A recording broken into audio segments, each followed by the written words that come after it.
All right, let's try this way instead. So, quick recap of what just happened. I started teaching a mixed game lesson. I realized that, I had just done a live lesson for Omaha, and it's easy for me because I've dealt plenty of Omaha. Texas Hold'em is easy for me. But for 7 card stud, it's been so long since I really learned it or tried with it, and I decided instead of making this a mixed game lesson, I want to have all the notes set up to present in order, and I'm just going to create a sequence for myself in order to do this because I do expect a lot from myself, and I know that you guys expect a lot from me too.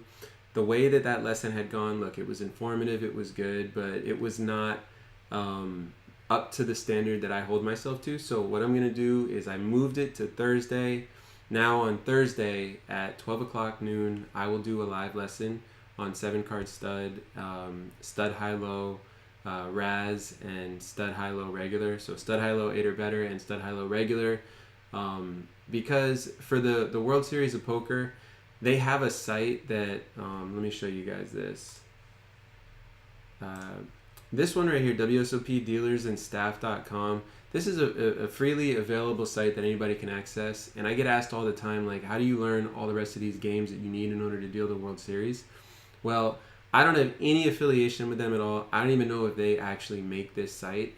But this guide that's in here is pretty good, and it definitely shows all of the games that you need in order to be able to deal the WSOP. I know how to deal with those games, but I definitely need a little refresher before I just jump in blind and do a lesson. So instead of continuing on that, I'm going to make sure that I have all my notes in order, and I'm going to give a live lesson on Thursday at noon. I do apologize for anybody that set aside this time in order to learn these games. I'm still happy to kind of casually go over these, which I can do for anybody that wants. If you do want to learn like a little bit about Raz and stud high-low and all that stuff, just ask in the comments, and I will still go over some of that stuff, but my official lesson is not going to be until Thursday when I can gather my notes and make sure that I present what I want. I felt like I was making too many mistakes to want to keep that as a lesson, so I just decided I'm going to start it over later after I make sure that I get all my homework. So for now, we're doing our regular weekly Ask Me Anything. It is Tuesday, and I feel good. You can't be perfect at everything, so this is a part of the process. Alejandro says, hello again, Professor Marc.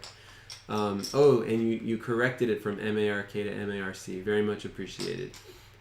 Not because I get upset when people use a K, but when somebody does realize how to spell my name, I feel that they care, and so I appreciate that you did that. So yeah, I just jumped in and went through to try to teach 7-card stud, a sample hand, but in order to make a sample hand feel smooth, I can't teach all the things, and I found myself kind of trying to want to explain everything. It's just too much. It's too much in order to keep a flow. So I have to get my notes together of what I do want to explain and what I don't want to worry about. And I'm just going to do it in one smooth sample hand.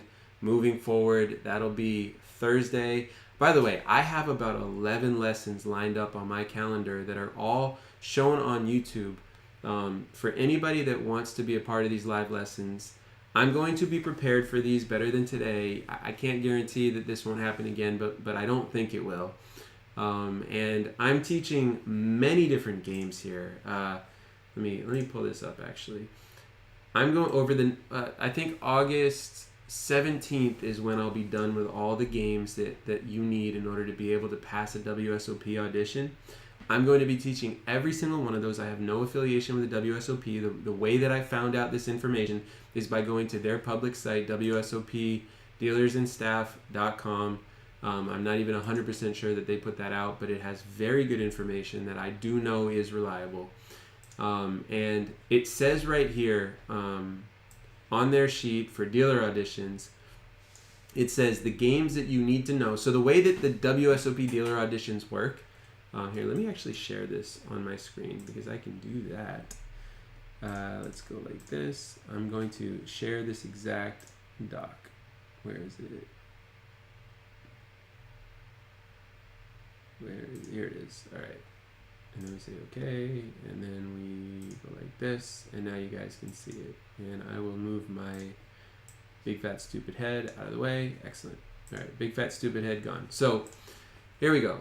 This is directly from their content for the WSOP. Again, I have no affiliation with them at all, but I do have the experience to be able to teach these games, and I get asked all the time, what do I need to know in order to pass a World Series audition? Well, here's your answer. You need to be able to deal Texas Hold'em as well as I teach it, and then on top of that, you need to know the rules and procedures of these games well enough to be able to pass the following audition, which they wrote this or somebody wrote this. I assume that it's theirs because it does use their branding. So if we just skip down to here, where is it?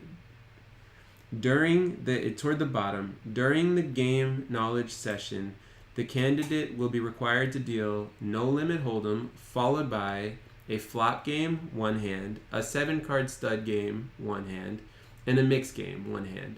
So if you look at the list that they have here, again, that was at the bottom of the screen that I'm showing right now. If you look at the list that they have here, it says no limit Texas Hold'em, all candidates. So that's one hand of no limit Texas Hold'em, followed by one flop game, which could be pot limit Texas Hold'em. It could be Omaha high only limit. It could be Omaha high low split 8 or better, which is limit. It could be pot limit Omaha. It could be pot limit Omaha high low split 8 or better, or it could be big O high low split 8 or better pot limit. Okay, any of those could be that flop game. And then one 7-card game. So that could be 7-card Raz, 7-card stud, 7-card stud high-low split 8 or better, or 7-card stud high-low split regular, which is combining 7-card stud high and Raz.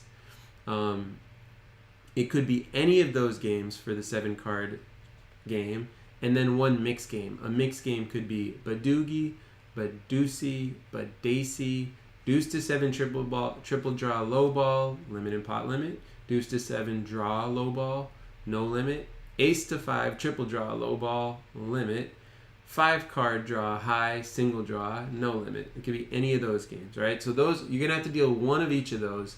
You don't know which one they're going to ask you to deal. I don't know how they determine that.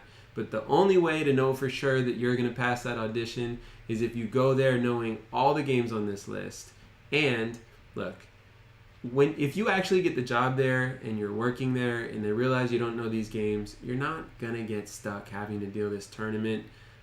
It's not because they're not going to try to put you there, but there's plenty of options. They give you options from like multiple zones at the WSOP.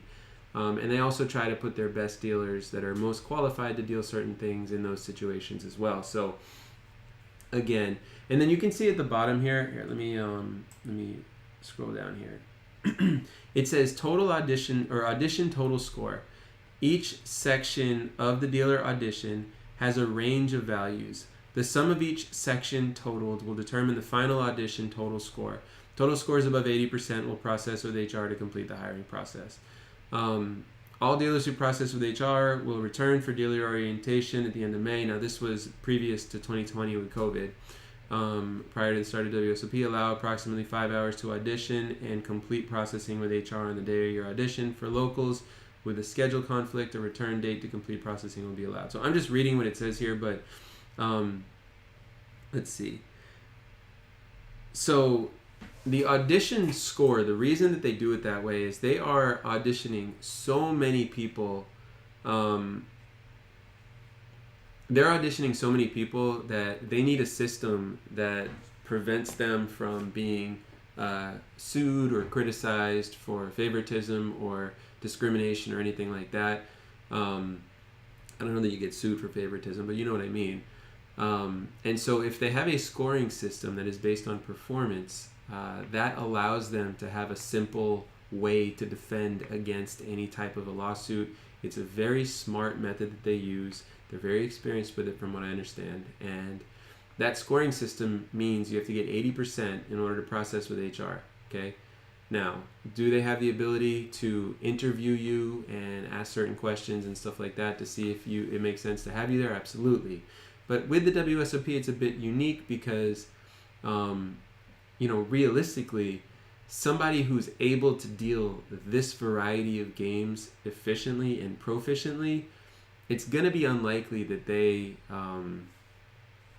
aren't also able to handle the customer service. Is it completely possible that they have trouble with that? I mean, customer service is probably a part of the scoring system. Notice that they don't specify what the scoring system or sheet actually looks like. Samuel, welcome. Joseph said, what's up? What's up, Joseph? Samuel says, will you teach us today something from Texas Hold'em? Sure. Would you like to be specific? If you ask me what you want about Texas Hold'em, I can certainly tailor it toward what you're looking for.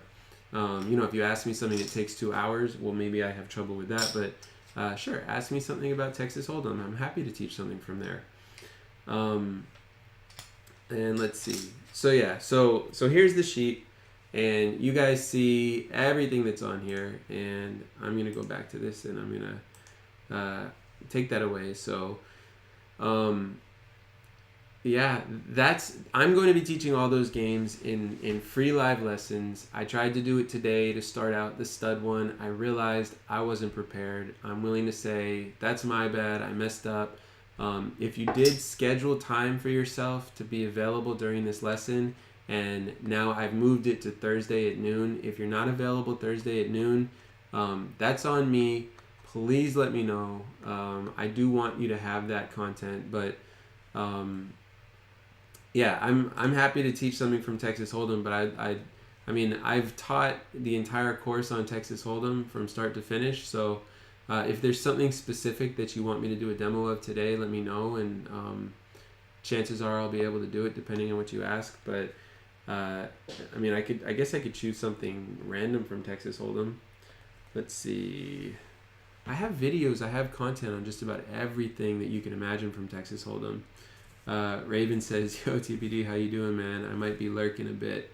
And he does you got me doing the dab again with his emojis and the cat in the box. Raven, how's it going? It's good to see you.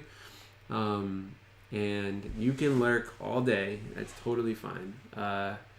So what would be a good thing to teach from Texas Hold'em that I haven't taught that would be a fun little add-on for today? Let's see. All right. Well, what I'd like to do is create some kind of a game about Texas Hold'em. Something I can do here is, all right, I'm shuffling the cards right now. Why am I doing that? I am going to deal out face up Texas Hold'em, and what we'll do is here. We're gonna play a little game. All right. Oh, Samuel, I'm going to be a poker dealer in a few weeks, and your first video on that channel helped me a lot. But as you know, you've got some private videos and want to know some big struggles that can help me. Right. Well, the videos aren't private. You just have to join my channel, which you do have to pay for a membership in order to do that. But anybody can access the channel just through YouTube. You pay YouTube, and you can get access to every single lesson. They're not private. They're just behind a membership wall. So that's awesome that you're going to be a poker dealer in a few weeks. Let me see. Some big struggles. Want to know some big struggles that can help you. The first thing that I'll say is, did you pass an audition? If you haven't passed an audition, let me know. If you did already pass an audition, congratulations. But that would be the first point that I have. So it says you're going to be a poker dealer in a few weeks. Yeah, did you pass an audition? I guess that's my question. How did that work for you? In the meantime, I'm going to set up what I consider to be a fun game. So I'll do this here.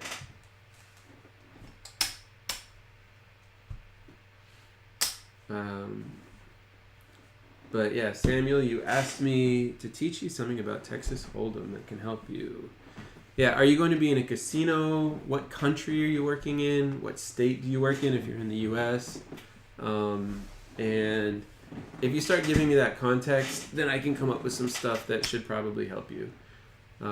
If you have specific questions, it's always a lot easier to answer those specific questions. Like, hey, how do I do this in this situation, etc. But I'm pushing all these chips off to the side. Yes, I pass. Oh, congratulations. That is amazing news. All right. And is this your first dealing job, Samuel? I'm guessing it is based on what you're saying, but I do still want to know. And the country that you're working in makes a big difference here, because there's just in Slovakia, if you know XDDD Banco Casino. You know what? I want to look that up. So I don't know them. I have not spent much time in casinos outside of the country. In 2005, I did tour some casinos in Europe. But let me see. Slovakia. I don't know if I said that right before, but Slovakia is what it says. So we say XDDD Banco Casino. XDDD Banco Casino. Banco Casino. Bratislava, it says. Banco Casino in Slovakia. Let's see. Slovak series of poker at Banco Casino, Bratislava. Let's check it out. This is interesting. Finding out about new casinos is always amazing. Let's see. It says Banco Casino is a nice place right in the center of Bratislava with a friendly staff, a very relaxed, let me see.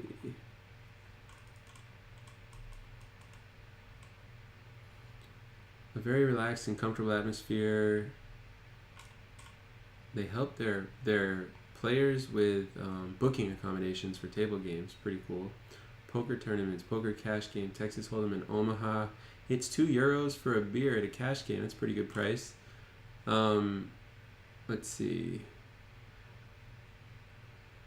Dealers were of a very high standard. It says poker and great dealers. August 2018. I had a great time. I'm skipping a little bit. Milan was lovely and very good cash game. Supervisor, I recommend. It's talking about gorgeous women too. Let's see. Interesting.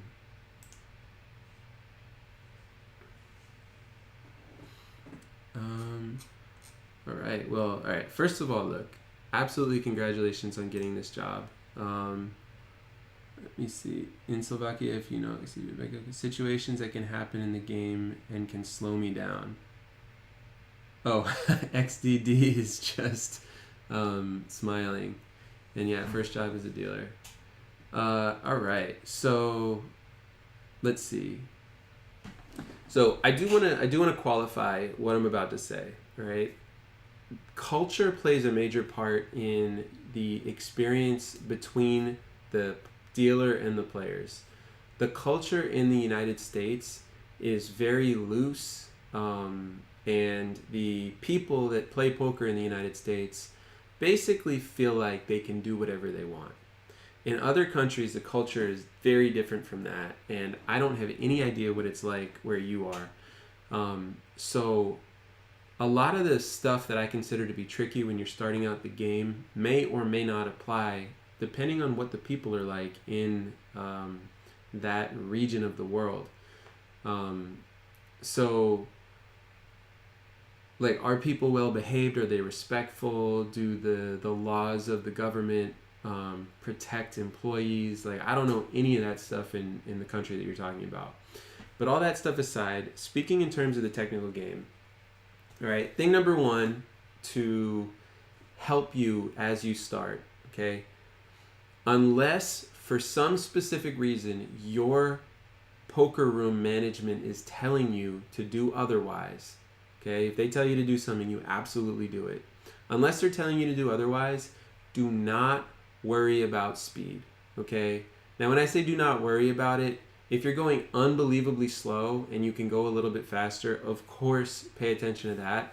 But what happens is new dealers, they see how fast other experienced dealers go and they try to match that speed. instead of trying to deal the game properly.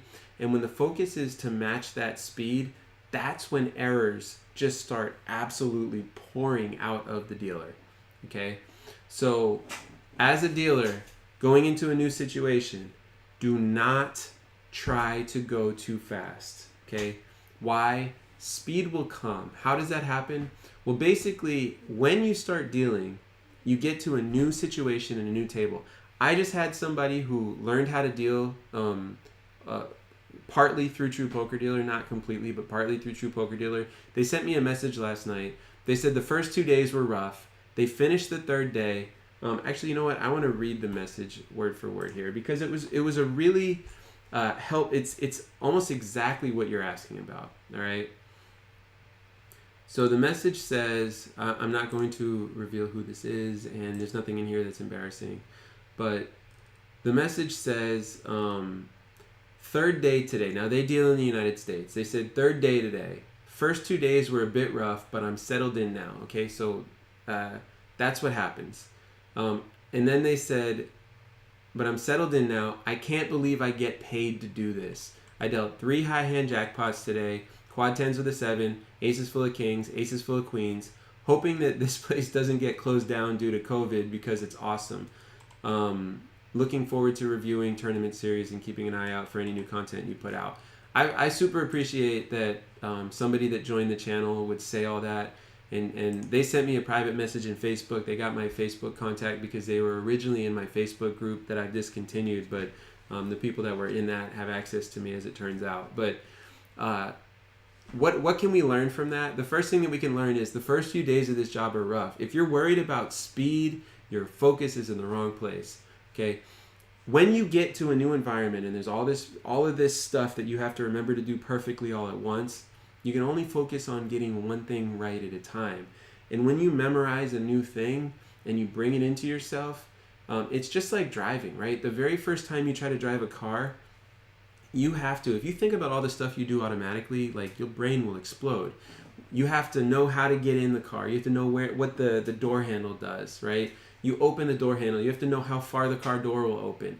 You have to know which seat to sit in. You have to sit in that seat in the car. You have to figure out how high or low you should be and how your mirrors should be set up. You have to figure out how to turn the car on. You have to figure out how to put it in reverse if you're backing out of a driveway, for example, or something, or a parking spot. You have to figure out how to do that in the full procedure of how to go back. But as you do each of those things a few times, they all become second nature because you memorize it and your body memorizes what to do. That's the same thing that happens when you deal poker. If you're focused on speed, you're going to make mistakes because you're not giving yourself a chance to do that properly.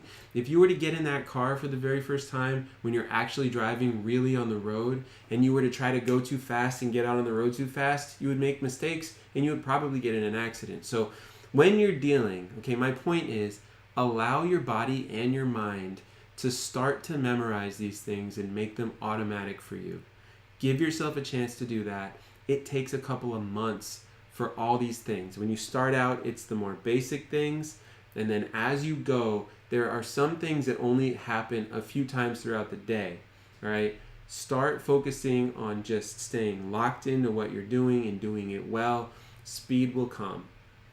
Let's see if you've asked anything else. No. So that's thing number one. It's literally just get yourself focused on doing the job properly. Any questions that you have, make mental notes of them. Focus on asking those to your management. Now, I don't know what the supervisors are like in Slovakia. I've never been out there. I've never really heard much about it either, honestly. And so I can't speak to what the workplace dynamic is. I don't know if it's more shut up and deal and do what you're told and figure it out on your own and leave us alone, or yes, we're happy to help you, and maybe they spend lots of time helping train you. If they're willing to train you, get all your questions really, really clear about procedure. Make sure that you're eliminating things for yourself that are unclear, that come up in front of you that you just don't know what to do, and make sure that you learn what they want, because that's what's important when you have a job at a particular casino. And look, if you don't feel comfortable asking the supervisors, the dealers there probably know the answer too. So you really want to spend your first month or two ironing out as much as possible, and putting as much attention on worrying about getting the job right as possible. You're going to come across many things in your first month as a dealer that nobody told you about in dealer school. Guaranteed. Okay, there's going to be interactions with the guests that nobody said what to do. You're going to have to figure all that stuff out. You got a lot on your plate when you start your very first job. So I'm trying right now, because of the question that you're asking and you wanting to know about Texas Hold'em, I'm trying to give you a frame of mind where you're focused on doing the job correctly and creating good foundational habits for yourself that you can automatically learn and become second nature, and then taking it from there. So it says, we're there for 6 hours from Monday to Friday and playing and dealing with supervisors. I'm guessing that you're talking about training. That could mean that that's 1 week long. Is it 1 week, 2 weeks, 3 weeks? Whatever it is, I absolutely promise you that even though you're going to be going through all this training, and that's going to help you a ton, okay, stay locked in, get enough sleep, make sure that you're ready to go, and really just do your best to learn and focus, and try not to pick up the bad habits of other dealers, by the way. They're going to bring them there, guaranteed, okay?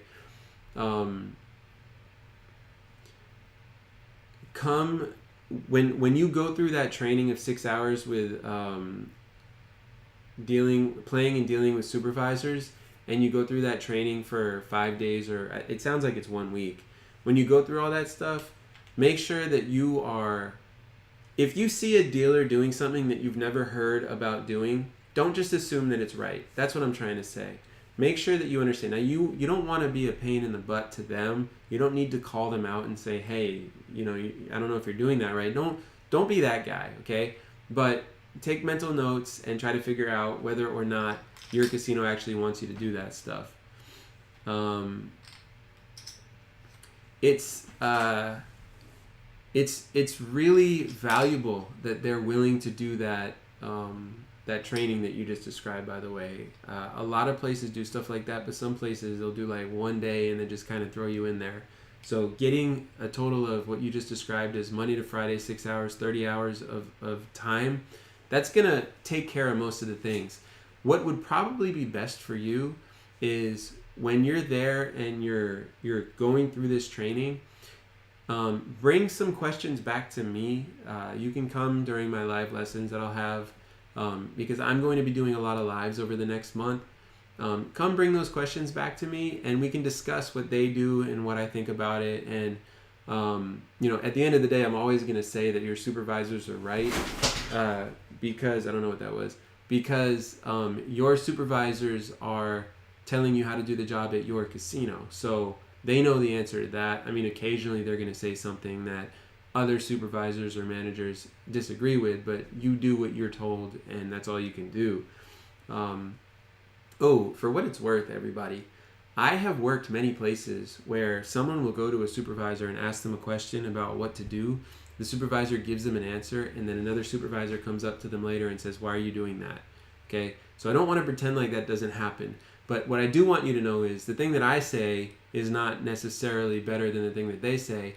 Every single poker room I've ever worked at, I had to learn their specific set of rules.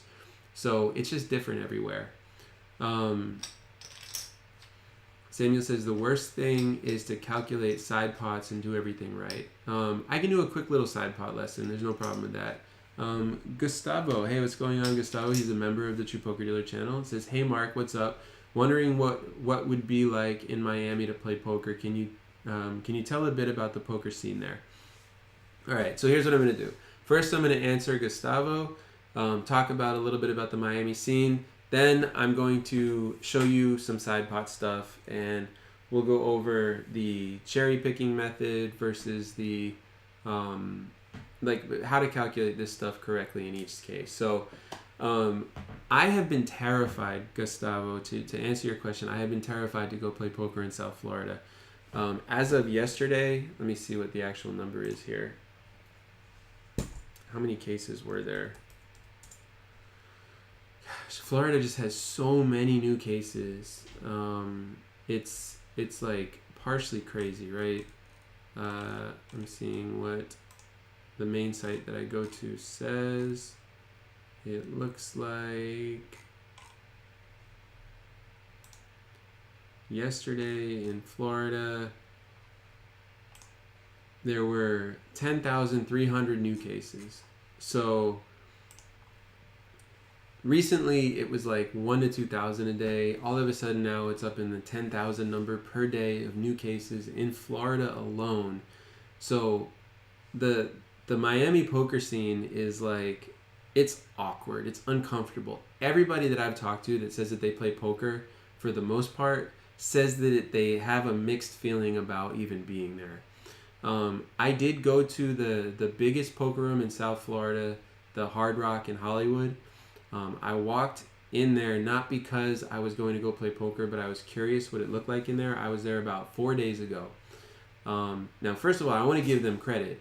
Given that they're open, I think it's a little bit of an intense thing to have a poker room open right now in South Florida, but I understand. But given that they are open right now with all of these new cases, they seem to be really on point. I mean, they had clear sanitization practices. While I was there, I was in the room for maybe 10 minutes total, not at a table, keeping my distance from everybody. I was there with a friend of mine.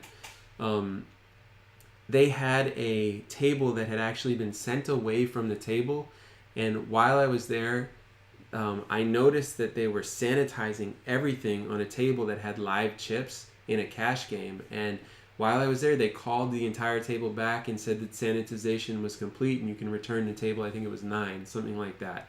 But in the Hard Rock, they have these huge plexiglass guards that do a better job of protecting everybody than nothing, right? Like if it was actually nothing at the table, like in Vegas and a lot of other places, they don't seem to have anything on the table protecting.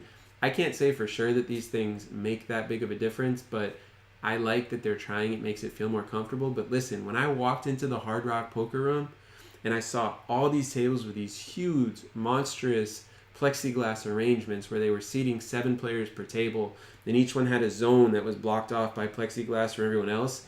Like, I'm used to walking into that poker room and being able to see a big, big room full of tables. When I walked in now, these things were so large you could barely see what was going on throughout the whole room. And I was talking to my friend about it. It felt really uncomfortable to play poker, like you know, in South Florida, because of how many cases there are. I'm not saying this everywhere by any stretch, but in South Florida specifically, it's like you go and you want to gamble your money and you are also gambling your life, is literally the way that it felt to me. I'm an honest person, and that was like a strong vibe. I went into the casino with cash thinking there was a small chance I might play, and when I walked into that poker room, players and dealers had masks on. They do have a mask rule, it seemed like, anyway.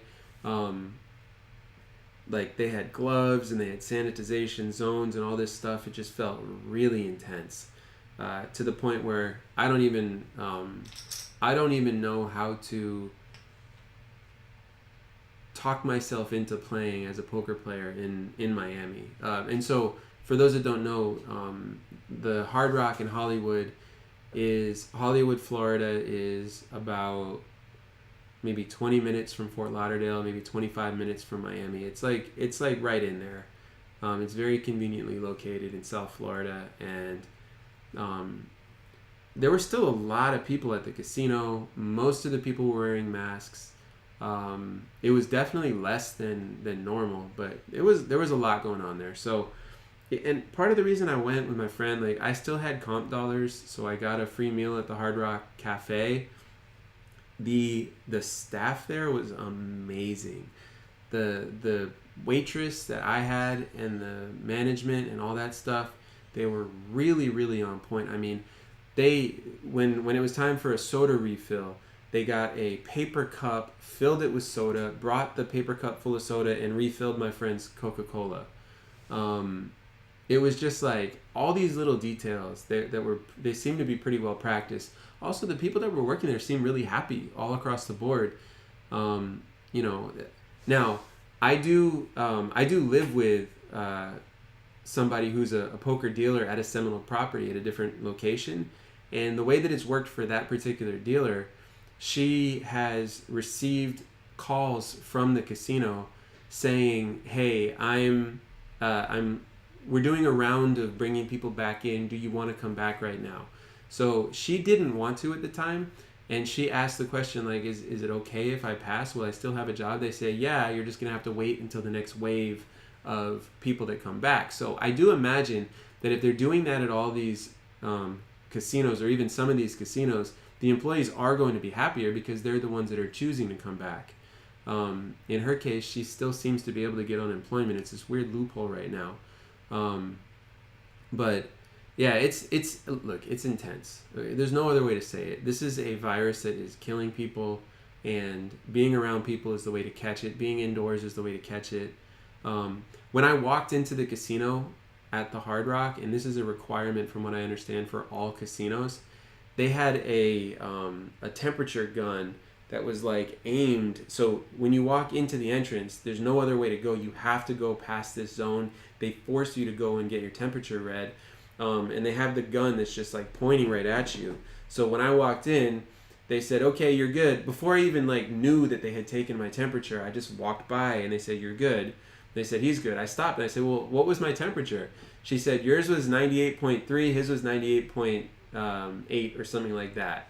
And I believe you have to be below like 100 point something. I forget what the exact number is, but I found that to be pretty interesting. Like, they could just get your temperature like that. It makes me picture the doctor's office and all this other stuff, right? But I mean, technology has gotten to that point where they can just get your temperature just by like aiming something at you. Do I know how accurate that is? I don't, but you know, I respect that very much. It undoubtedly, in a bad setting for coronavirus, meaning somewhere where it seems likely to be able to spread, it undoubtedly reduces the risk. If you're not allowing anybody in there that has a temperature over a certain amount, and nobody can fake it. Like at a restaurant, somebody could lie and show up even if they're feeling that way. I had a conversation with somebody that I know 2 days ago that was in town. They said that they were in town from Tampa. They wanted to visit a friend of theirs that was down here, and the friend was saying, "Yeah, come on over, come visit me." And she was like, "Yeah, I don't want to do it because this guy was saying that he is a trucker, and he has he's been like going to sleep and waking up in like a full sweat. He lost his sense of taste and smell, but he doesn't believe that he has coronavirus." And it's like, "Well, did you get tested?" He's like, "No." She's like, "Well, I'm not going near you." And he's going to work every single day still. In the casinos, nobody can fake it, right? If you have a temperature, you have a temperature. You're not allowed in. Done. End of story. No exceptions. So there's that. They do have that going for them, and I give them credit for that. But overall, the actual poker playing experience feels scary to me. I haven't actually done it myself. I have talked to somebody who... I talked a lot to somebody who has played, and I mean, they said that they feel like strange and guilty, I guess, while they're playing, but they like it, and they're a pro, so they're doing it to make a living. It's just a very strange dynamic, honestly. So yeah, I don't know what poker playing is. Personally, I'm going to wait until the new cases per day drop much lower. I don't know what that number is, but maybe below 1,000, maybe even below 500 new cases per day before I feel okay about going to play poker. The whole thing is just intense and scary, if I'm being honest. And, you know, Florida has this weird thing about...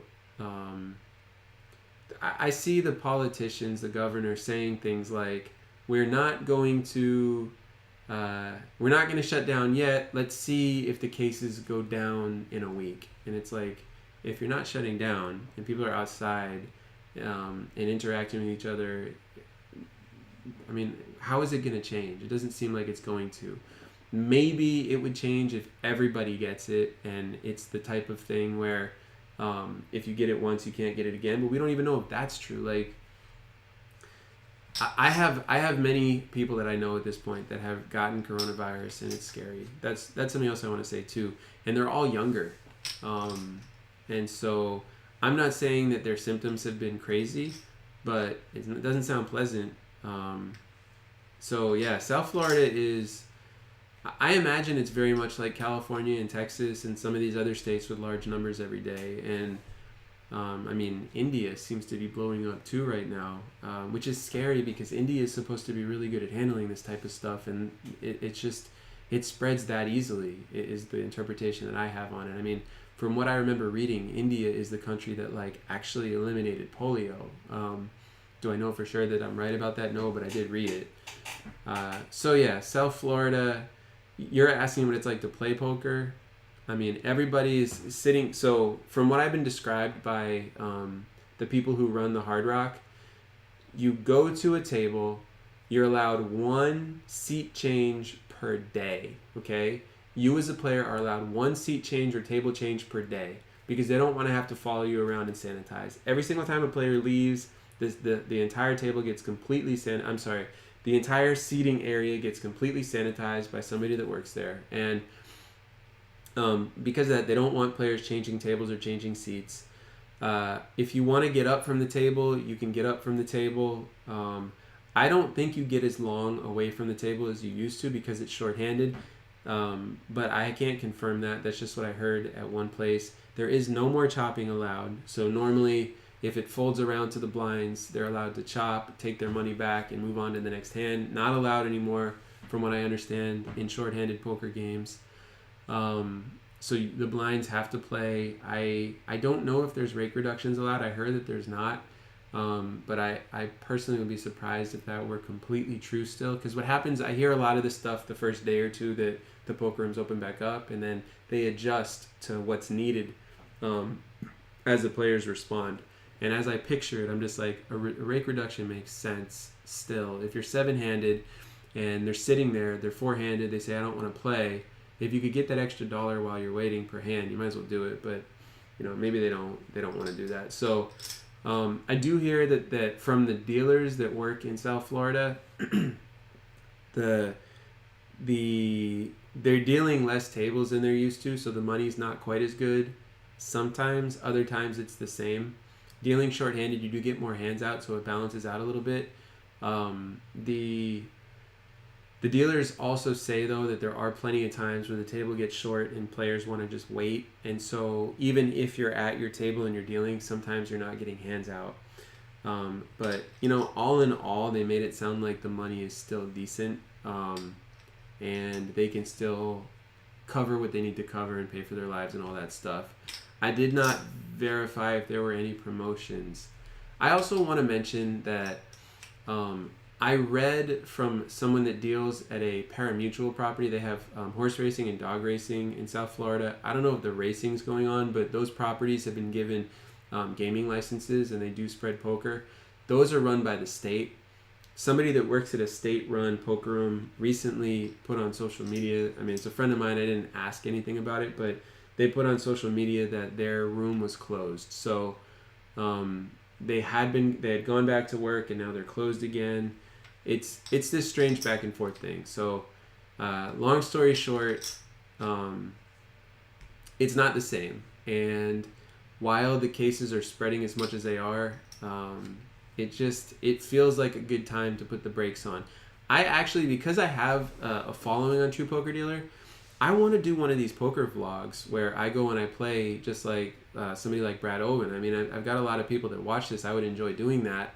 And I feel like I could create pretty good videos like that because I do know how to play well enough to be entertaining.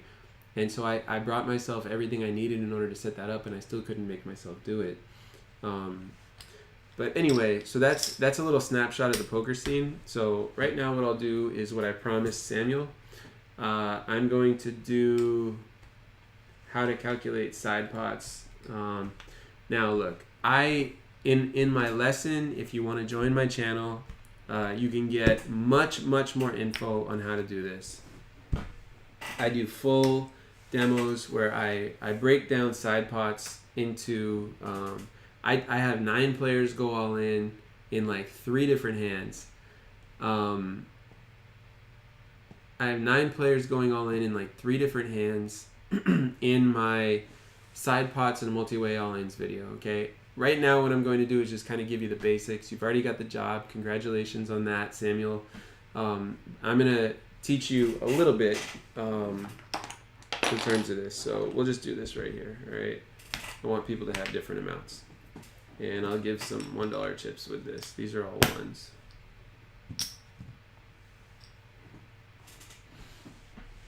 So Gustavo said, I see your point. Thanks for clearing that up. You're welcome. I'm super curious too. Well, are you down here? Like, do you live in this area? Have you thought about playing poker where you live if you don't live here? Curious to hear your feedback on that. So,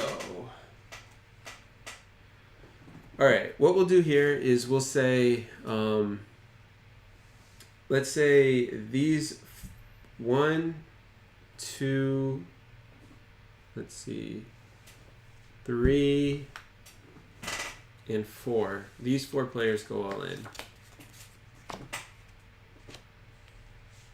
I'll have it be this one and this one. All right, these 4 players go all in. And then the rest of these stacks I'll move back.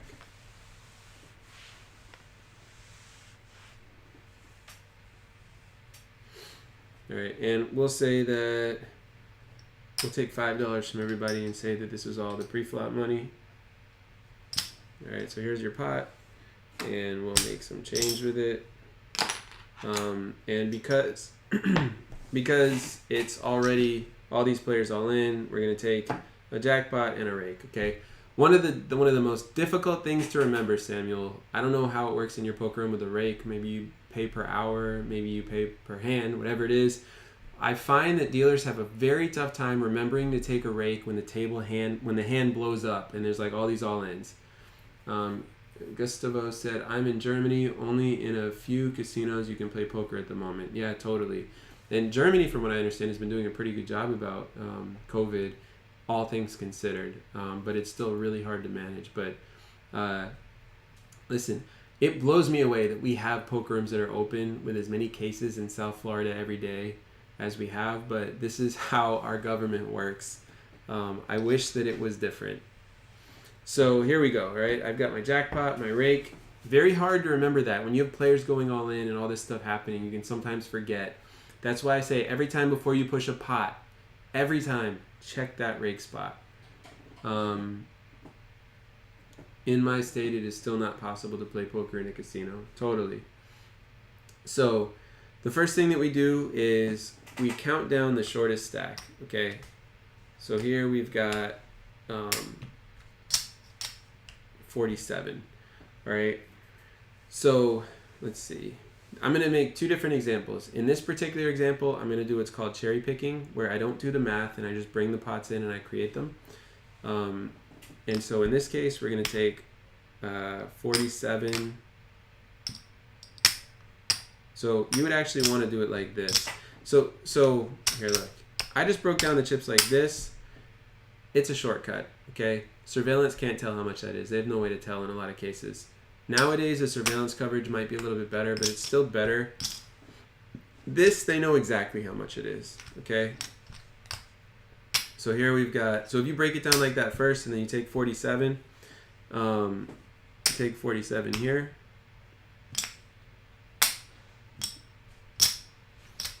All right. Just by doing that, you give surveillance the ability to see it, and then you take 47 here. All right, so what we're going to do is we're going to take 47 from each player, put it right into the middle, and you want to say taking 50 and leaving 3 change. Here's your main pot, all right? This player's all in for the main pot. This is a nice little shortcut. If I'm being honest, I don't do these when I'm dealing because I just can remember. But if you have trouble or you feel nervous like you're going to forget, you can always just put 1 chip facing the hand that it corresponds to. Part of the reason that I remember it is because I play a lot of poker, and when you play a lot of poker, you just kind of like automatically remember this stuff is because you do a little bit of envisioning yourself playing against the players, and therefore you remember who's in for what pot, because the money ends up becoming meaningful. So then the next thing you do is you go to the next shortest stack. In this case, it looks like it's 54. And you're going to take 54 from everybody. So that's 55 and 55. Oh, we need 55. All right, so 54 from everybody. So we're going to take this here, give them their change. Give them their change, take this here, and here's the next pot. Main pot here, first side pot here. And then these three players are in for a second side pot here, right? A lot of time they say the main pot goes here, the second pot goes here, and third pot, fourth pot doesn't matter as much after that, but this is the way to do it. So I did this kind of quickly. Like I said, I do have an entire course on how to deal Texas Hold'em with a 3-hour demo on side pots and multi-way all-ins. It goes into way more detail. It gives you the most challenging situations that you can possibly come up with. I teach 2 different ways to do it. All of that stuff's there. This demo is giving you the basics so that you can help yourself see it. So what did I do? By the way, you can go back and watch this after because this video is going to stay here in this section. But you get your main pot first. You find the shortest stack. You take that amount from every single player. Then you find the next shortest stack. Take that amount from every single player. Next shortest stack. Take that amount from every single player. And so I can remember that this player is in for this. And I'm going to put 2 chips here to say it's the second pot. And this player is all in for this. And I'm taking 3 chips. How do I want to do this? 3 chips because it's the third pot. Now I've already got my rake, so I'm going to bring all this. And all action is done here, so I am going to bring the flop, turn, and river. And then we spread our stub. And now, as the dealer, I start with the outside pot first, okay? So I'm looking at this outside pot, and I'm going to start with these 2 hands. All right, so I don't flip these over, by the way. The players flip them over. I don't do that. And right away, we can see that this player has a flush. All right, they have 7-4 of hearts. There's a jack, tray, and a 6 of hearts on the board. So we frame it first. We kill the losing hand second. We push that pot to the player that won it. And now we're comparing the other hands to that. And we go to the next outside pot first. This player has a pair of queens. You do want to read it, but it doesn't win. You push this over here. And then this player, assuming that they table their hand, they have a pair of queens too. You still want to read it, but you take it, tap it, muck it. And then you push the pot. You can remove the burn cards to push the pot. Normally you push it further than this. You don't want to stop way out on the table like this, but I'm trying to keep it in the camera shot. Then they give you the cards and you clean it all up. And this is Texas Hold'em, so you would have moved the button. Let's say that the button's over here now, but we didn't set any of that up in this hand. And you move on. So that's one method. Let's see. Gustavo says he's in Northwest Falia. I don't know where that is, but I imagine that they must have casinos that are closed. You know, it's interesting. Yesterday in my Omaha lesson, I actually asked what poker was like in Germany because I said I didn't know. Now I feel like I'm getting a sense of it. I appreciate this. Samuel says you don't have to put the side pot in front of the player that doesn't play with that pot, or you did it. So let's just recap a little bit, right? The main pot was right here. The first side pot was over here, and then my second side pot was down here, right? So to answer your question, I teach, okay, your casino might be different. I teach to always have the main pot be in the same place, which is right here, okay? I teach as a general rule to have the first side pot be over here. But I can tell you, now this is to the right of where the board goes. I can tell you with certainty, if I have this player versus this player, and like say this player's all in, so we'll go like this. This player's all in, and then we have this player versus this player over here, and I have to put a side pot here, I'm completely comfortable putting it right there. I don't have to do that. I can do what I normally do and put it over here. It's not that hard to push the pot where it's supposed to go, and this does keep it clean. But your poker room is going to have a rule for that. This is one of those things too, you know, I said ask all your questions. there are some procedures that you want to know exactly what your poker room wants, and there's some that, if you don't know, it doesn't hurt you, right? So if you ask them, where do you put the next side pot after the main pot, and they tell you, once they tell you, you kind of have to do what they say. But if they chose not to train it, meaning they left it up to you, and you ask that question, or if you choose not to ask that question, you just kind of observe what other dealers do, you have the freedom to choose. What I would say is, this is a really good habit to have, to put this first side pot here. And then after that first side pot, I decide where to put it based on where there's space on the table. Meaning, for example, if I have this player, this player, this player, and this player, they all have cards, I might not want to put my pot right in front of them because this is their betting area. If I've got a pretty big pot over here, you never want to pick chips up like this in a game, by the way. If I've got a pretty big pot over here and there's still action, where are they going to bet, right? It gets in the way. So I'm going to use my judgment each time in order to put the pot somewhere that it does make sense based on what's going on. But yeah, I mean, at the end of the day, you want it to be easy for you and easy for them. So main pot here, first side pot usually over here. Doesn't hurt to always have it over here, but I would say usually over here. And then after that, you just kind of make a quick decision what feels easiest to you. That's how I teach it. There are some schools of thought where it's a specific answer, but I feel really comfortable saying what I just said and feeling like almost all the time it's going to be fine. I can say with confidence that I have never been told a specific way to do it. And I think the reason is the flexibility is considered valuable to every dealer and supervisor. And like your worst case scenario without a procedure for where to put the pots, your worst case scenario, I mean, so you have it far away from the players that are in the pot. It's still on the table. It's still protected. It's still clear to everybody that it's a pot. You still award it to the correct person. The only real risk is if you're pushing a big pot across the whole table, maybe a chip or a few chips get pushed into the wrong thing. But if you're an experienced dealer, you shouldn't have that problem anyway. So yeah. Let's see. Sammy says, because we should put the side pots in front of the player that can't get that pot. It's like helpful tip for us that the pot can't travel to him.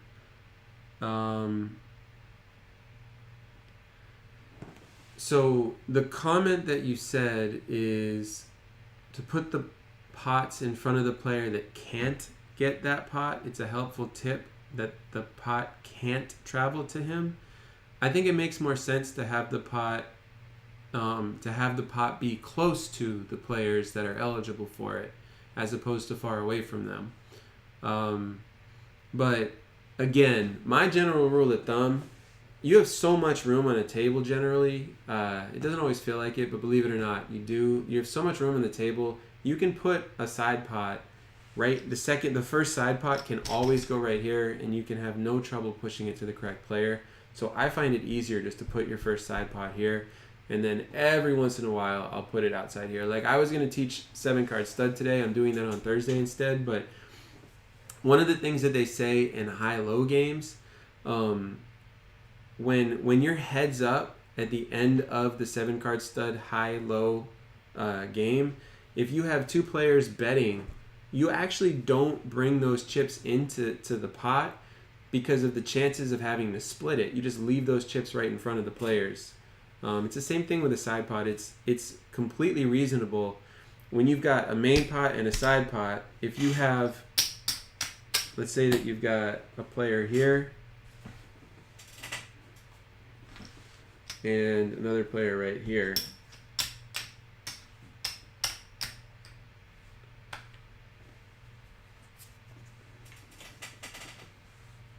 All right, if these two players are still in the hand, and this one bets and this one calls, you've got your main pot already, you've got a side pot. We'll say that these players are both all in, all right? So all in, main pot, side pot, okay? And then there's these two players left. This player right here and this player right here, it makes sense to me just to have their pot be right here. Okay, you've got room for the board. So here's your board. You've got room for them to both bet. I mean, you got room for everything that you need. So to me, it makes sense just to leave this like this and leave this pot right here so it's close to them. It makes more sense to do that than to leave it over here. Because then it's the simplest reason, right?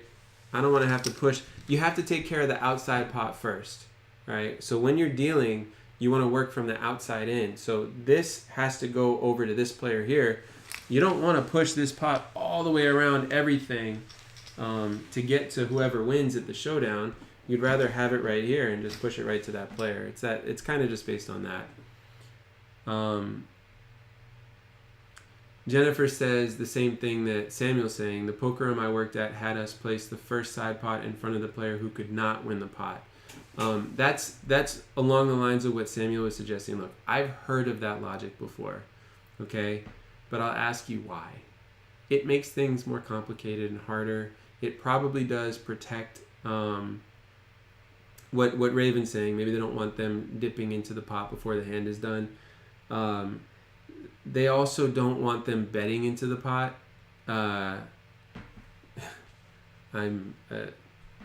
Peter says that was a musical flop. Jackson 5, very funny. Let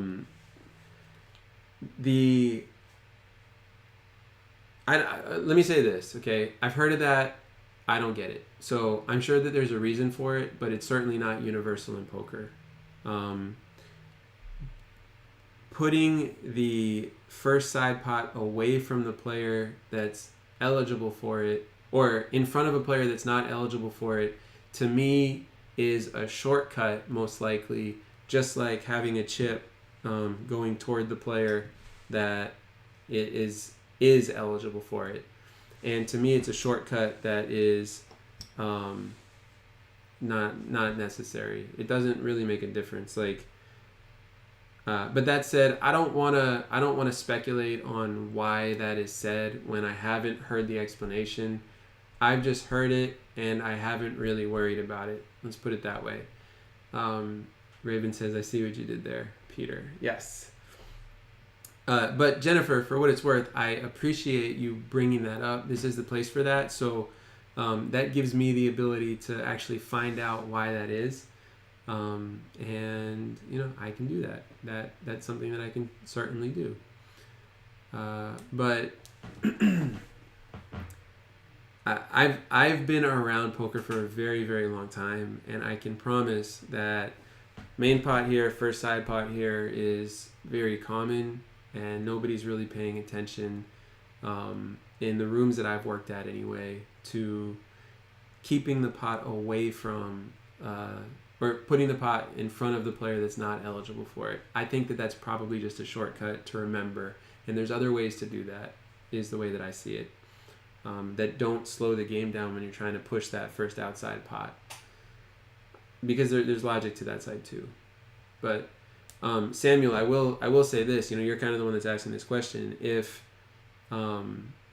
you work somewhere where they say that first side pot goes in front of a player that's not eligible for it, then do that, right? Then you have to do that. That's how they deal. That's what they expect.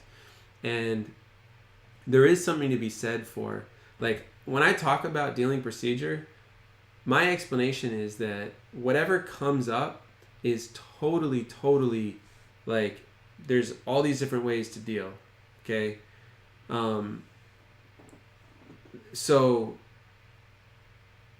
I've heard the procedures from so many different poker rooms all over the place, and when I learn that one room does it this way, another room does it this way, another room does it this way, another room does it this way, for all these different types of procedure, I just start to say, okay, there's many different ways to deal, and none of them are wrong.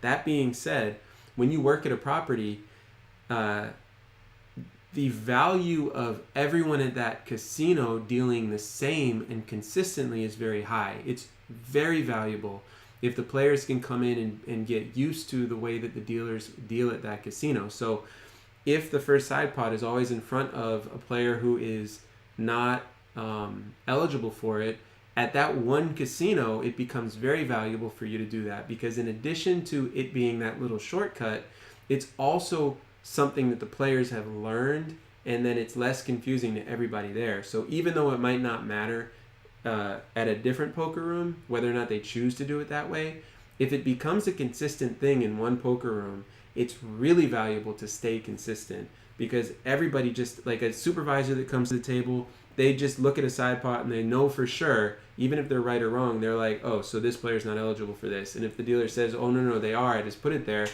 if their policy is to put it in front of a player that's not eligible, they're all confused, right? So you do want to be consistent with what they do in your room.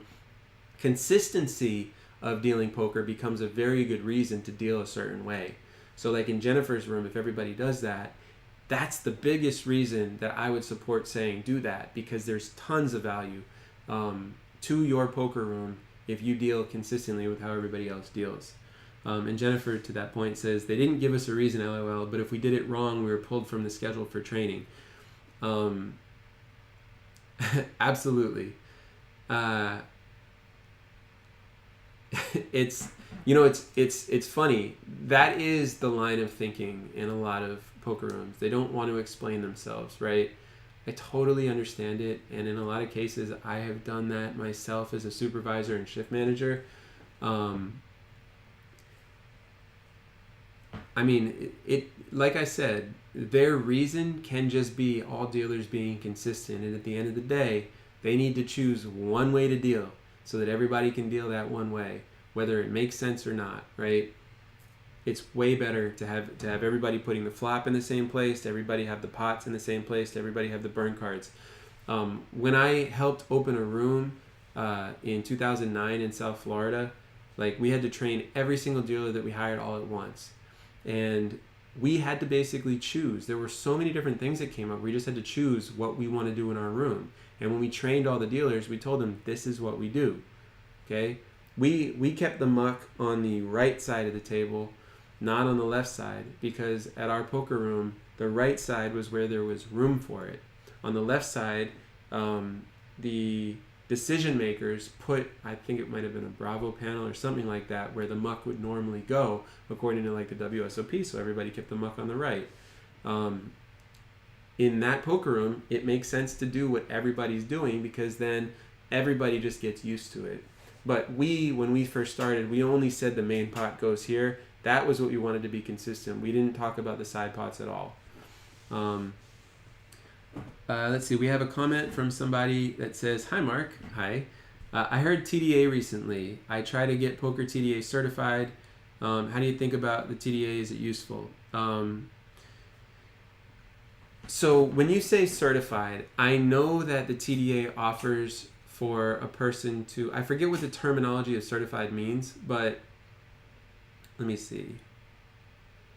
I have become a TDA member. I did it years ago. I went to one of the TDA gaming conferences, or the TDA summits is what they call it. TDA stands for Tournament Directors Association. That is the most intelligent and organized group in all of poker, in my opinion. I think very highly of them. Now, when you say TDA certified, if you mean just like registered with them, that process is very minimal. There's almost nothing you have to do.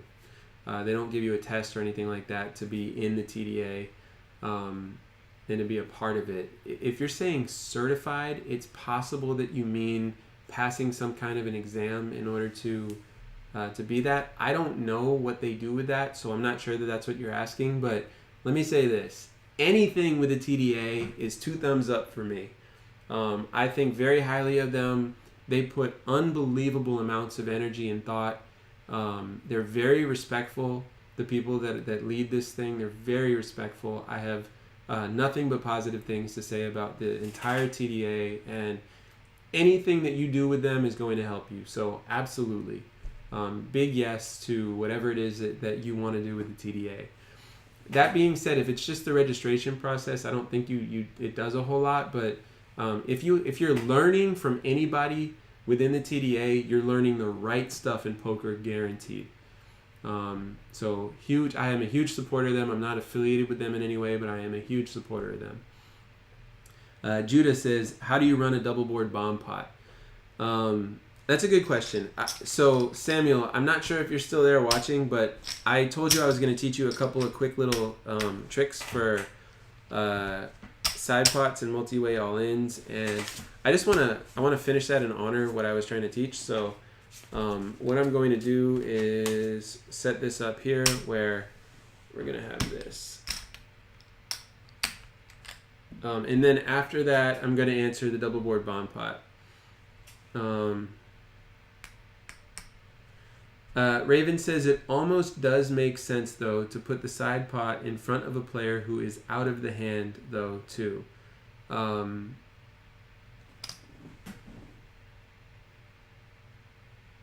me reread this.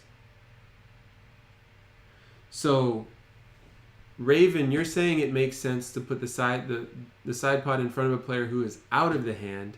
What Jennifer was saying is the poker room I worked at had us place the first side pot in front of the player who could not win the pot.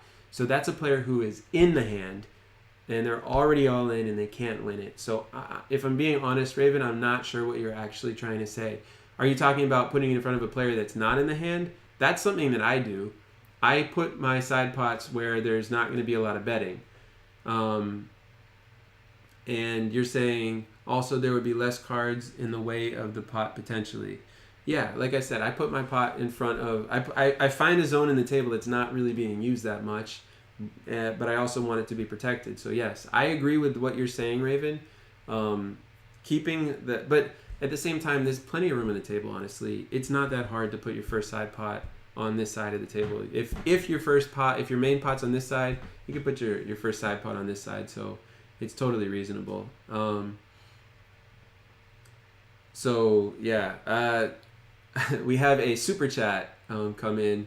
I super appreciate that every time. You guys are awesome. Every single time I get a super chat, I feel amazing. Thank you. I feel amazing right now because of you. Samuel says, okay, thanks, got the point, have to go. I have to get up to get into the casino tomorrow. Bye, man, and gonna watch this tomorrow. Okay, well, I'll finish this then for you, Samuel, just to give you the rest of this. By the way, I want to comment real quick. I think you guys can see this super chat. I don't know what currency that is, but it says it comes to $3.20. It says 3,900 units of the currency that was put in there. That's a really cool thing for me to receive a super chat in another currency. That's my first time getting that. It's just, yeah, it's an interesting feeling, and I am very excited about that. Thank you so much. I was thinking about doing a thing with super chats here where for different amounts of like goals and stuff in my AMAs, if someone super chats for $5, I'll do something specific. A friend of mine, Vegas Aces, she literally takes a shot if someone tips her $5 in a super chat, which I think is really interesting too. But yeah, thank you. And I don't know what currency that is. I'm going to have to look it up. But yeah, that's awesome. It's really cool.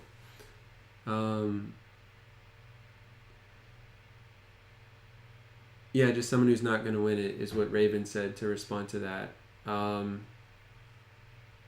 Oh, I see. So the logic that is being said for putting the pot in front of somebody, it's the reason that they say to do that is because there's no more betting for that player.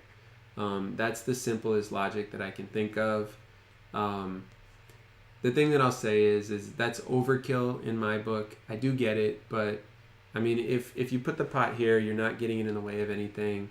I will say this: you absolutely want to prevent putting yourself in situations where your side pots are in front of players who are trying to act. You don't want to crowd somebody's betting space. But I mean, look, this poker table right here, I've got all of these hands really close to the center, but this table goes way out here, and the players' chips are generally going to be way out there too. And this is a tiny table. This is like a 78-inch table. Most poker rooms in casinos are like closer to 96 to 108 inches in diameter, and there's just so much room on these tables that you almost never need to worry about this stuff. Judah says it's South Korean. One. Awesome. Well, like I said, I appreciate that. It's really cool. But yeah, TDA is amazing, and I stand by that. So, all right, this is for Samuel. For even though he's leaving, I still want to do this. So we're gonna assume now that we've got something like this. All right, we'll just go like this.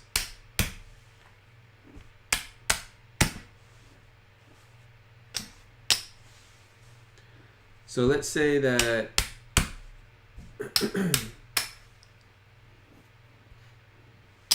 we'll go here, and let's say that we've got, these are the stacks right here, all right?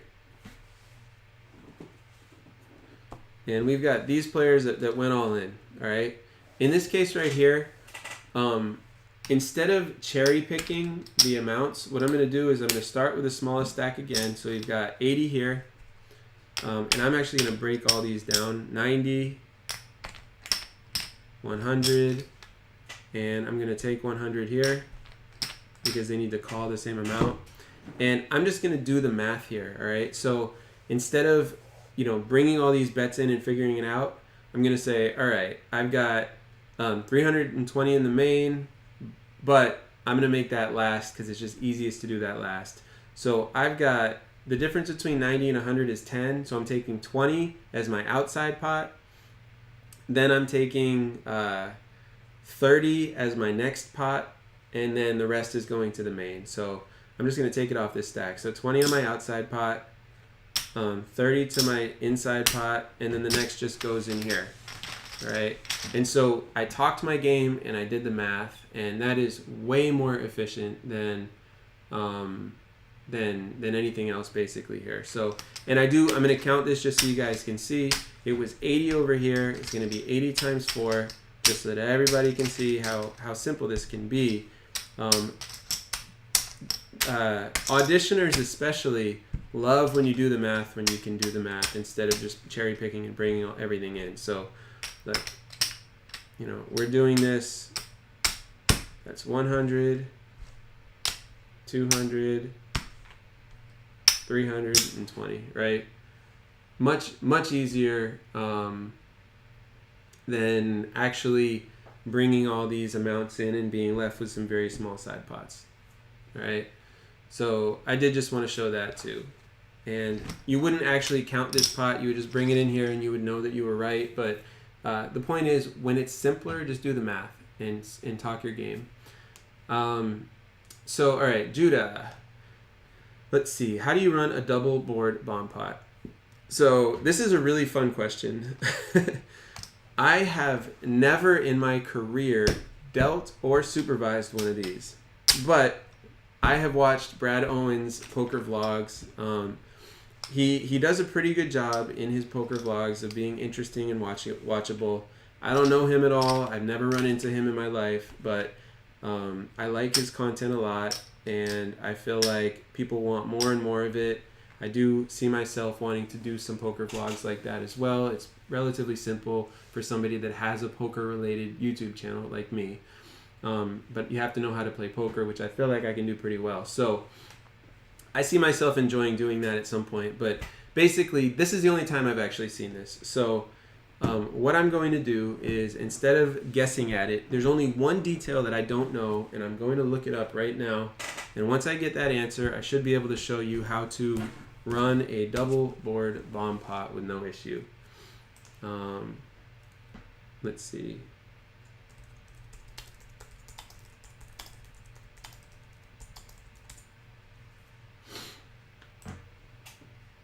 So I'm just looking this up real quick.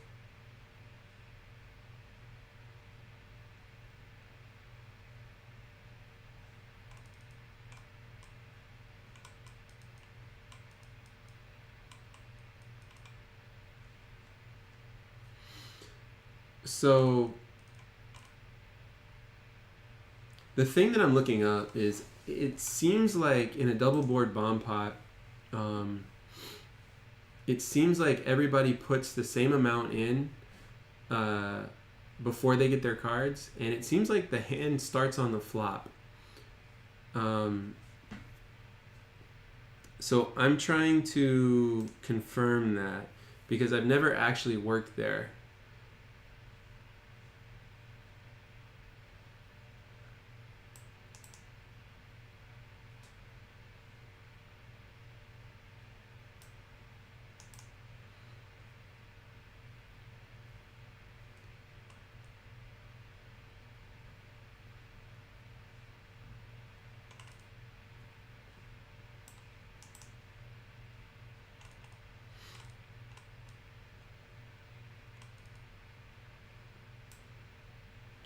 Yeah, so everyone antes a predetermined amount and the hand goes right to the flop, no pre-flop action.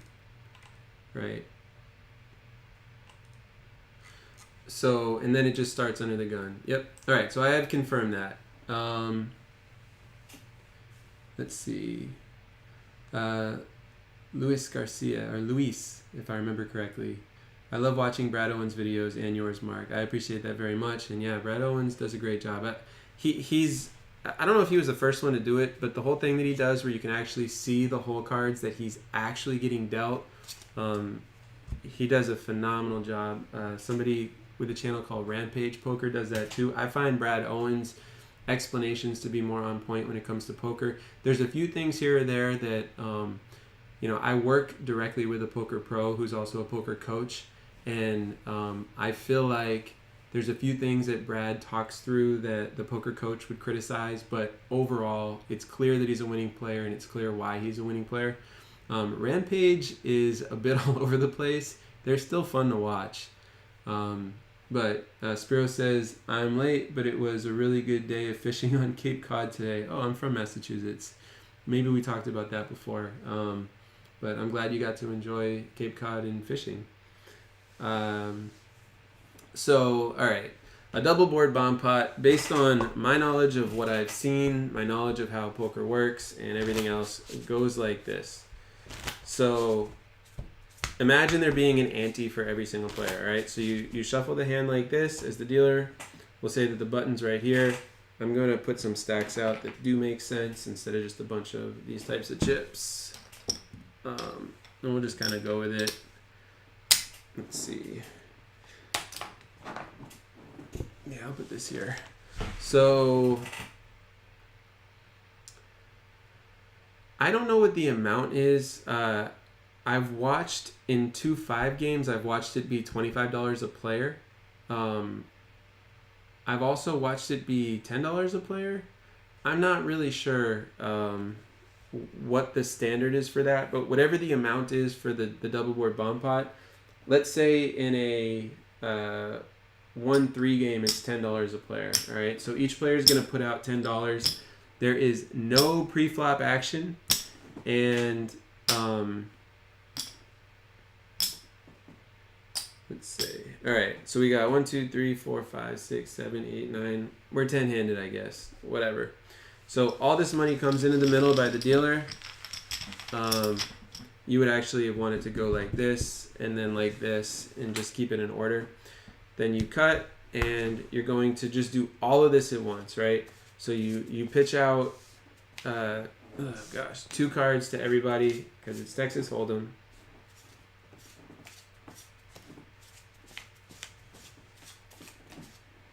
And then you immediately, what I've seen the dealers do in these videos is I have seen them go like this. They burn 1 card and they bring 2 flops. All right. Some places maybe burn 1 card for each, but I have seen them burn 1 card and bring 2 flops. All right. And then the action starts over here. So there's all this money in the pot already, and this player would go first. So basically, the pot gets split between these 2 players. So as the dealer, I would expect that you start stacking the pot because that is tradition when it comes to split pot games. Right? This is what I would do if I were teaching how to do this. So let's see. I once had to deal a 6 side pot double board bomb pot. I organized all the 6 pots, used chips to point to the last player in each pot. Then I didn't allow all 6 players to flip over their cards, only allowed the players in each side pot to flip over their cards because it's a double board bomb pot. They were contesting for each board. By doing it in this organized fashion, I was able to pay out each pot in about 5 minutes. It was controlled chaos for me. Helps to do it in an organized fashion, or it can be overwhelming, especially with double board bomb pots. So that is great advice. It becomes a split pot game, but it's like a no limit split pot game. And you can imagine if everybody ends up going all in, because like it's so easy for someone to feel like they're winning, right? If everybody ends up going all in, one, you're splitting up these pots. Two, you just got a lot of stuff to figure out, right? And what Vegas is saying, which is fantastic, is you tell players, I've seen dealers do this, I've even done it myself. I've got to the point where I don't feel like I need to do this, but it is easier for everyone, if I'm being honest, what Vegas is saying. You literally say, everyone hold your hands, like something like that. I want to see these two, like you do it just like that. Like, all right, hold your hands, everybody. I want to see these two hands for this outside pot, right? Because you got players that are excited. They're all talking. Like when I'm teaching these videos right here in front of you guys, you don't have real players here, okay? It's not real money. They don't have that adrenaline. They're not like worried about mess ups. So they're going to be like, I'm showing my hand and blah, blah, blah, and, blah, blah, and this and that. And like in these situations, you can be kind of like authoritative. Be like, everybody hold your hands. I've seen like a 4'9" Vietnamese dealer do this. And it was very likable too. Like the smallest person in the room can be very powerful too. Everyone hold your, but this is only if there's multiple side pots. It'd be everyone hold your hands. I want to see these two hands, right? If other people flip them over, if they flip them over across the table or something like this, you just push them back, right? You do not, when someone tables a hand, you never flip it back over though, okay? Super important. Do not turn back over a hand that's been turned up, okay? Do not do that. But if you can tell them to wait until it's their turn to show, that's good, right? So the problem, by the way, Vegas, is technically at the showdown, any player has the right to table their hand whenever they want, okay? So I want to just make sure everybody that's watching this understands, as the dealer, you're trying to control your game. If you tell them, hold your hands, it's okay for you to do that, but if they don't listen, it's okay for them to flip their hand up. It is the showdown, all right? It is time for them to show their hand. And then Vegas said, I've seen them do it both ways. 1 burn or 2 burns. I prefer 1. Seems to be easier to make a mistake if you do 2 on each card. Absolutely agree with that. Let's see. Spiros says, for those Brad Owens videos, do rooms not mind him recording at the table? I thought phones or any video recorders are not allowed, or is it just for table games? I feel like, I don't know this, but I feel like based on what I've seen in the vlogs, I watch them on 2 times speed because I feel like everything goes a little bit slow, honestly, but I feel like he asks if it's okay and everyone kind of knows what he's doing. And when he records, he keeps the camera at an angle where you cannot see anybody's face. It's not even close to being able to see anybody's face. In fact, the cards are in focus and everything else is pretty blurred out, and he doesn't show anybody's face ever, almost ever. Occasionally he slips up in his like in-between conversational time stuff, but when it comes to the actual poker hands, you can't tell who is at the table with him. I think that's part of how he does it. And I respect that, you know. Vegas says, exactly what I did. I didn't want 12 cards thrown down on the table. I told everyone exactly what you said. Yeah, like I said, I've seen that before. It does work. And it's great when you have a dealer that can control the table like that. Like, you get so much respect as that dealer. Everybody feels comfortable. They feel calm. However, if you bring nervous energy to that, they're going to notice that too. And I know for sure that Vegas did not bring nervous energy to that. It was controlled. But if a player does want to flip their hand over at the showdown, you can't get upset with them as a dealer. You know, you're trying to control it, but it is their time to showdown. So the player doesn't do anything wrong if they flip it. You're just kind of trying to control when it makes sense for them to do it, because everyone kind of understands how much is going on. Anyway, so here's the 2 boards. So there would be a round of betting here, you know, and let's say this player bets. Well, actually, let's look at these hands together, because this is a somewhat interesting concept. So let's see what all these hands are, and we'll try to guess what the action might be here. Remember, everybody is starting on the flop. There was no pre-flop action, okay? So this player's first. They've got a pair of 7s on this board with a possible straight, possible flush. They don't have any ways to get there, and they've got nothing on this board. They're probably going to check. This player over here has a middle pair on this board and a pretty good flush draw over here. I'm going to guess, based on this stack, they're probably going to ship and go all in and try to get whatever equity they can. This player with top pair on this board with a terrible kicker and no chance of getting a straight is probably going to fold. Do I know that for sure? No. This player over here, they've got nothing on the low board and a middle pair here. They're probably going to fold. This player over here has a gut shot straight draw over here and nothing on this board. They're probably going to fold. This player over here has top 2 with 2 overs on this board, a backdoor flush draw. They don't really have much on this board, but they're pretty strong over here. They're probably going to call this bet. I'm totally making this up, but at the same time, you know, it's reasonable to say. So we'll say that they call for 83. They might even raise, but we're just going to say that they call. I put 85 there. This player's got middle pair and nothing on this board. They're probably going to fold. This player has an open-ended straight draw on the top and nothing on the bottom. They're probably going to fold. This player has 2 pair on the top and a flush draw on the bottom. They're probably either going to call or go all in, right? 2 pair up here is pretty solid. Flush draw over here. You got a great chance at the pot. So let's say that they go all in.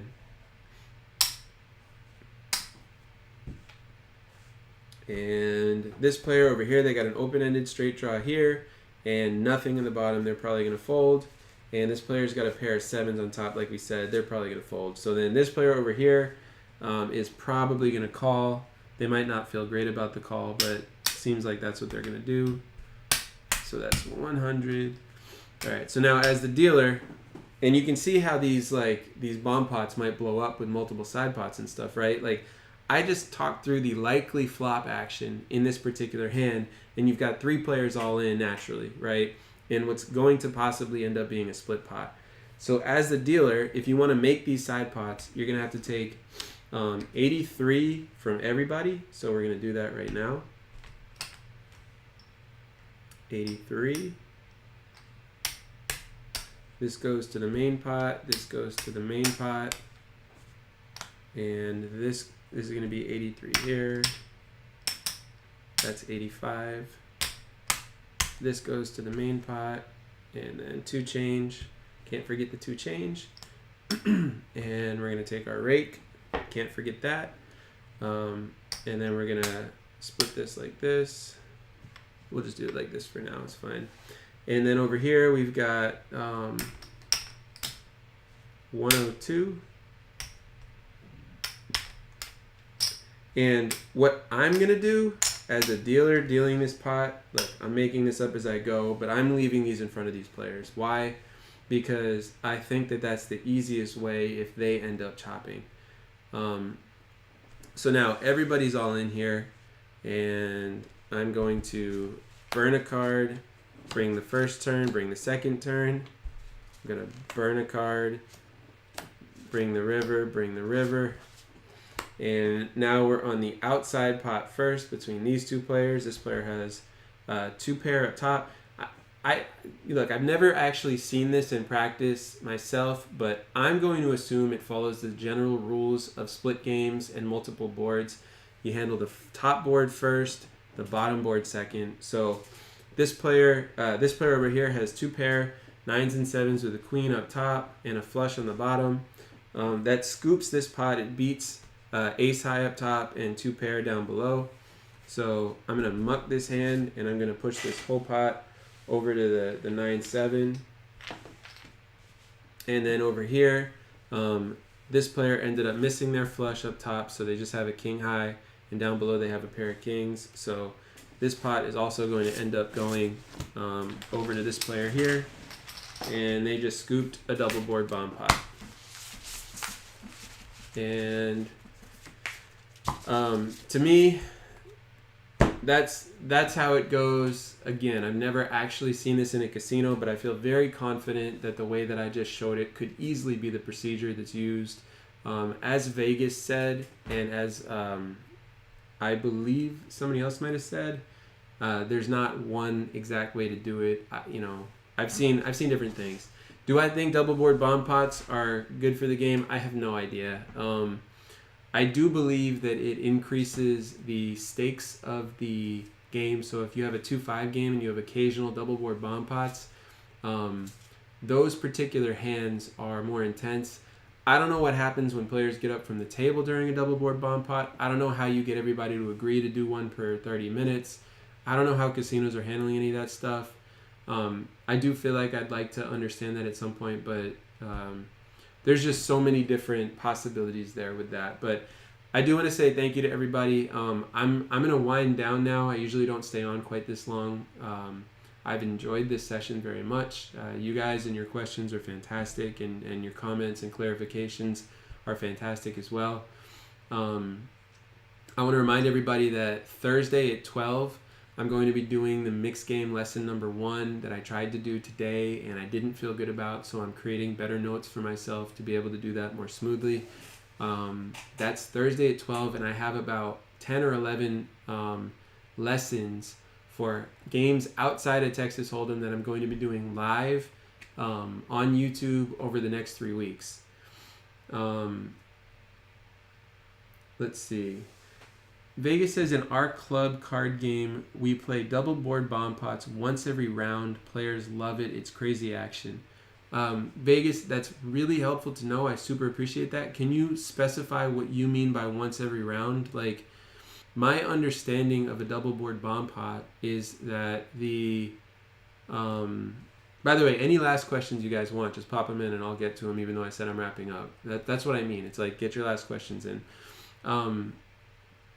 Vegas, when you say once every round, so does the button stay? Like, how? I feel like if you did it once every round, to me that means once every time the button goes around.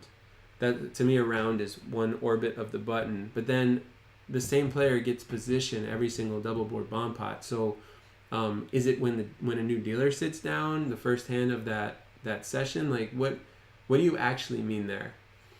Once around the table. Okay, so then doesn't the same player get position every single time for the double board bomb pot? That seems unfair, right? How does that work? I feel like being in position in a double board bomb pot is a huge advantage, just like with any hand of poker. So I have trouble understanding. You use a bomb pot button. Okay, so you're saying that the bomb pot moves around the table one hand at a time. So there's like a separate, it's like a separate bomb pot button, and it goes around the table one hand at a time. That's interesting. I guess that makes sense. So what happens if a player gets up from the table because they're gone for like 20 minutes using the restroom or something like that, and it's time for a bomb pot? Do they get to play?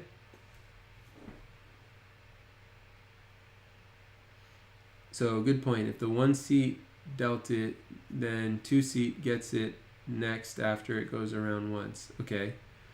Yeah, and what happens if a player's not at the table? Do they still have to pay? Do they get dealt in? Like, if you don't want to play the double board bomb pots, can you just get up every time? Do they ask who wants to participate? It sounds like one thing that Vegas is definitely saying, which totally makes sense based on what's being described, is that the button, it almost like the button comes off the table or something. Well, not comes off the table, but the button doesn't move in that particular hand. That's interesting too. There's something about the way that Vegas is describing it that I feel like could be done a little bit smoother, but at the same time I totally understand. If a player misses his option to deal, then the button gets moved to the next player. When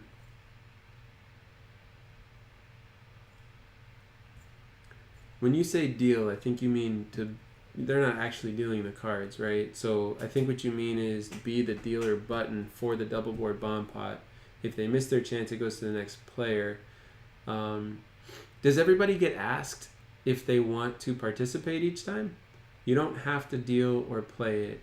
You would just move the button to a player to your left. Some don't want to play it. Okay, so it's only played with the people that actually want to participate. And it sounds like everybody else that's in the hand just has to wait during that hand, which, as Vegas mentioned, is about 5 minutes sometimes for some of these big pots. And if the dealers are slower, then it's going to be even longer. And then, yeah, if you don't want the button because you're not playing the double board bomb pot, then you just say, no thank you, and then you go to the next one. Listen, this is what happens, by the way, in poker when a new concept is introduced. Loose procedure gets created that could be improved upon, and then when it makes its way to something like the TDA, that's when it gets ironed out, right? Like double board bomb pots are not yet a part of the TDA, but I could totally see a tournament that includes them. And if a high stakes tournament ever includes them, then the TDA is going to create crazy specific, very, very intelligent procedure about it. Then eventually the rest of the industry ends up taking that procedure and bringing it into their game. Oh, sorry, I wasn't clear. This is a club game, so there is no dealer. Each player deals. Fascinating. I have not actually experienced a place where you play poker like that. To me, that's home games that I've participated in for sure. But okay, I get it, and I like that. Look, I like it provided that it's legal. If it's not legal, don't tell me that, and I'll still like it, but not as much. But yeah, that's interesting. Totally makes sense. And when you say you dealt it, I assume now that means that you were the one that was dealing. So it was your dealer button, essentially.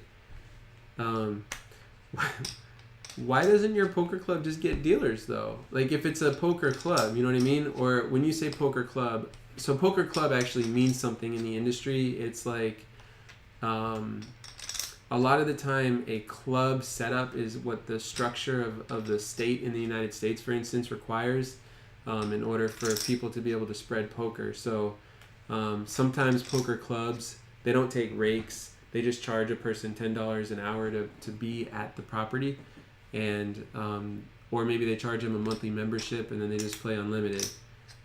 It's legal. There's no rake. Oh wow, that's fascinating. All right, well, great. It sounds like Portland or something. I don't know where you're at. I'd be curious to know. But listen, I super appreciate you sharing all this info about what it is that you're involved in. It sounds like a really good setup, and keep that poker flowing, right? That's what I like to hear. Something about True Poker Dealer that I always enjoy is learning about new structures and setups and what's being done, and using that perspective now that I understand that you were the dealer in a 6-handed double board bomb pot where you were at a poker club with a bunch of people that were there basically to play, but they had to deal sometimes. It's even more impressive actually that you were able to control all the action like that. You know, I make the assumption when I'm having these conversations that there is a specific dealer at the table that's designated as a dealer, because that's what I've experienced in casinos, for example. But really interesting. I used to have a vision, a dream, if you will, of running a poker room that made exclusively all of its money just based on advertising and did not take a rake. Because why? Because I would love to play in a rake-free poker room. Maybe one day that will happen, but right now is not the day where I'm going to set that up. But super appreciate all the comments, and I don't know how to pronounce the name of the person who sent a super chat since it's in another language, but I appreciate that very much. And yeah. Ramon says hi. Ramon, we're leaving now. I'm ending it. It's time to go now, but I am going to do a lesson on Thursday. So let's see. Yes, I just happen to be the fortunate one to have dealt the 6-pot double bomb pot. I am a trained dealer also, but I do that somewhere else. Awesome. Very interesting. Life is full of surprises. I like it. Well, thank you for being a member too. Thank you for your comments. Everybody, thank you for spending time with me during this this AMA. Really appreciate all the positivity in this room. You guys are great all the time. Ramon says, I know, no problem. All right, cool. So I'll be back on Thursday, and I've got lots of lessons coming up. So stay tuned, everybody. And for those that don't know, you can learn entirely how to deal Texas Hold'em on my channel right now. Just find the playlist, 38 Lessons, How to Deal Texas Hold'em. It feels kind of like this learning, but the lessons are on point and in sequence, so you can learn everything you need just by literally staying right here on YouTube. So thank you guys, and we'll talk soon.